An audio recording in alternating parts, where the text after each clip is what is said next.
Hello friends, welcome back to the new video. In this video guys, we are going to talk about how to solve mobile data problem in our Motorola phone. Guys, you want to solve your mobile data problem, so guys you can solve it. And guys, now let's see how to solve mobile data problem in our Motorola phone device. In this video guys, I am going to show you.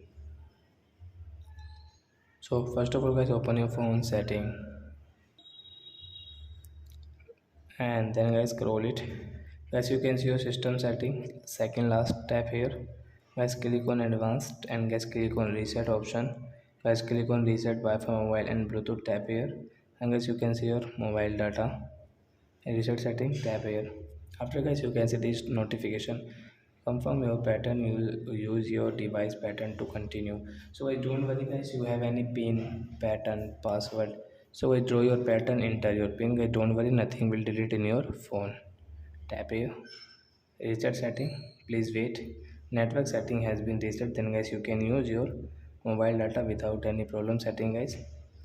After guys you have any problem in your mobile data in your Motorola phone device, so guys don't worry, take a screenshot of your phone model number guys, send me on comment section, I will check, I will help you.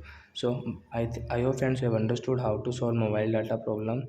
So that's it guys, thanks for watching. Now we will meet on next video with new topic. Before going guys, please go and like my video, subscribe my channel. Bye bye friends.